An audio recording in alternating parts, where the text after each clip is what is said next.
Work as we know it is dead. The future of work is all about freedom.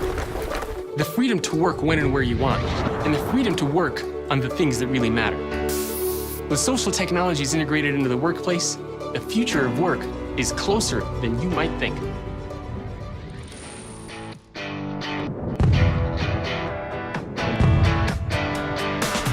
Now, a lot of times people say, why are you interested in the future of work? How did you get involved in this? And it's an interesting story because after I graduated college years ago, I got a double degree in business management, economics, and psychology. And I was so excited. I was going to join the corporate world. I was going to have a good job. I would stay there for a couple years, go back, get my MBA, and then go back and work for a fun company. And so I interviewed for my first job in Los Angeles. And they say, oh, we're so excited to have you. You're going to go on all sorts of trips. You're going to do business development. You're going to meet great people. And I said, perfect. That's exactly what I want. And a couple months into my job, I'm doing PowerPoint presentations, data entry, cold calling. Right? That's not what I signed up for. One day, the CEO comes out of his big office and he says, Jacob, I have a really important meeting with somebody. Here's $10. Can you go to Starbucks and get me a cup of coffee? And after that happened, I realized that there's something very wrong with the way that our organizations are structured and with the way that we think about management and leadership and technology. So ever since that happened, I've been exploring what the future of work is going to look like.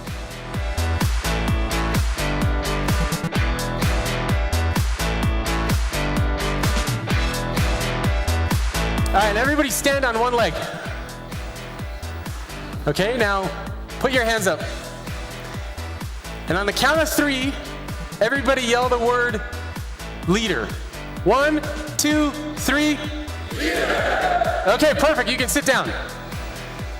Now some of you might be thinking, why is this crazy guy having us stand on one leg and raise his hands so early in the morning?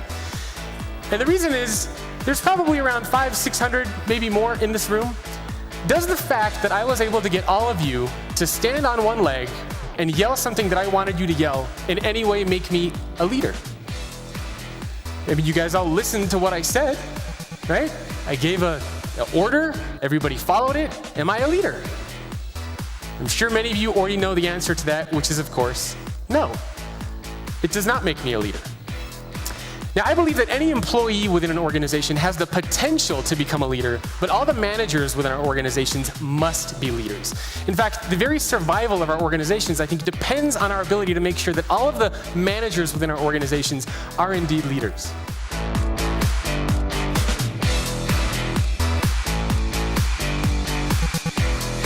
If you were to remove all the millennials from your entire company, you would still have plenty of employees that care about things such as compensation, flexible work, doing meaningful work, career path development and benefits and all those different types of things.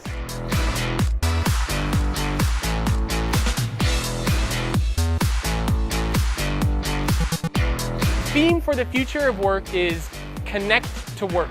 In other words, if you can connect to the internet, you can get your job done regardless of where you are, whether you're in the Bay Area or whether you're in a remote rice paddy field somewhere in China, right? It doesn't matter.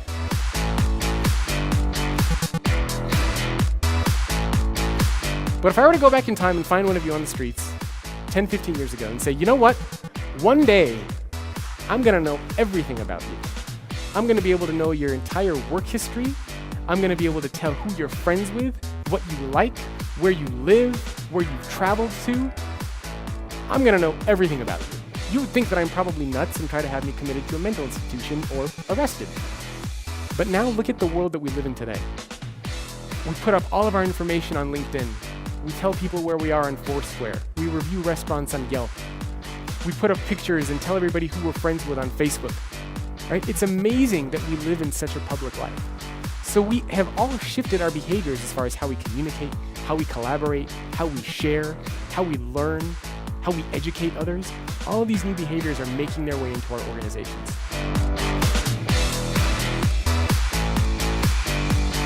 But I think the book does a good job of kind of walking through every step of what that looks like. It does. It provides kind of a guideline, and then you get to something you call the end game. Can Yes. you just share with everybody what that means? Sure, the end game is essentially building an organization where your people and information are connected and engaged anywhere, anytime, and on any device. That is essentially the end state that organizations want to get to, and that's where the challenge is today for a lot of them.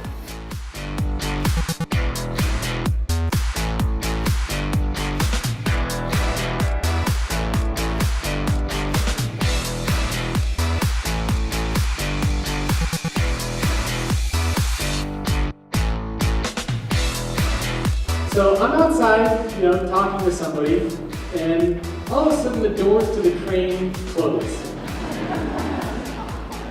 And the train starts moving. The guy that I was standing with outside jumps through this window to get on the train. And I'm just standing there, and all of a sudden these two Italian guys that I don't know stick their arms out the window, and they're like, come on, jump!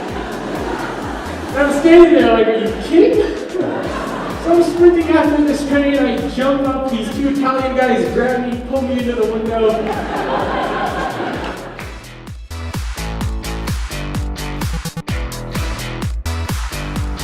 The world is changing, right? Technologies are changing, behaviors are changing. The world of work is evolving very, very fast. But the trouble is that our organizations have a very hard time keeping up with the pace of change.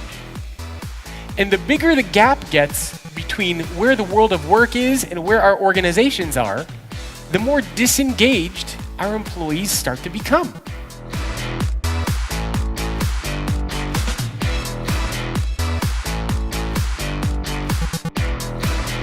Right? Somebody that learned how to do all these things by himself for free. Somebody that's used to sharing, to getting insights, to providing ideas. And you have somebody like this that enters the workforce. Now imagine it's his first day, and you say, okay, Josh, nice to meet you. And he says, okay, how do I start connecting with people and sharing and learning? No, sorry, Josh, you can't do that here.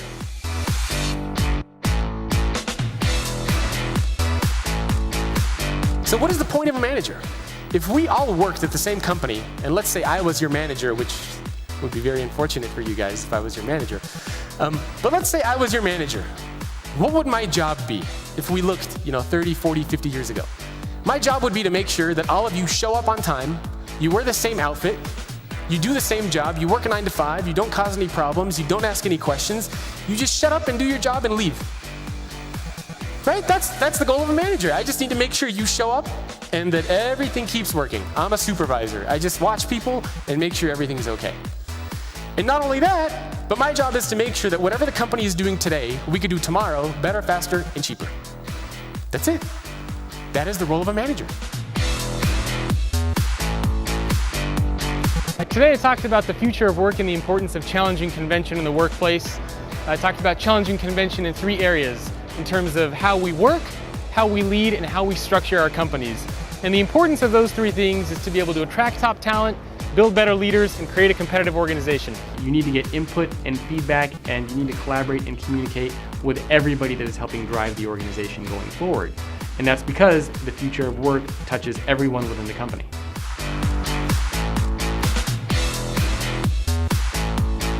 Big data, the cloud, the Internet of Things, robots and automation, wearable devices like this smartwatch that I have on. All of these new technologies are flying into our organizations, and they're changing the way that we work and why we work and how we work. And a lot of our organizations are struggling, and they're trying to figure out how to adapt. And a lot of these technologies are coming from our personal lives, from the consumer web. Right? A lot of the technology platforms that we use within our companies are based off of things like Facebook and Twitter. A lot of the platforms that we use at home are now being thrown into our companies.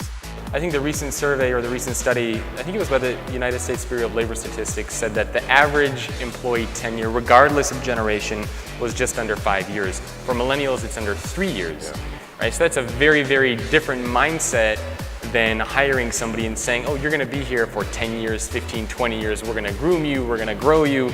I mean, you're in and you're out.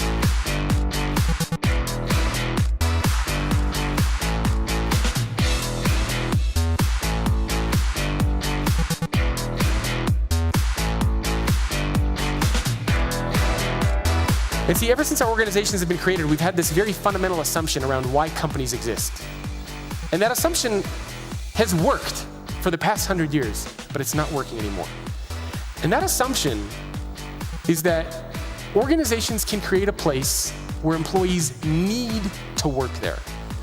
In other words, we all have expenses, we all have bills, we all have mortgages, we all have kids. We have to pay for these things. And so we need to work at an organization to survive, to live, to thrive, to grow. It's our only way. You need to work at an organization. But look at where we are today. You don't have to work at a company anymore. You can raise money on Indiegogo or Kickstarter. You can work for a startup. You can create a profile on Elance and Odesk and become a freelancer. You can go work for Uber or Lyft. You can create products and services and sell them on Etsy. You can 3D print things, right? The opportunities for us to generate income and to survive and grow and live as people has dramatically increased and changed. And that means that the war for talent has never been greater, because the number one asset that all of our organizations have to bring people in has always been cash. That's how we attract and retain the top talent. We pay them more. That doesn't work anymore. And so what's happening is that organizations are having to shift their mentality away from creating an environment where people need to work there to creating an organization where people want to work there. You have to create an environment where people want to be there.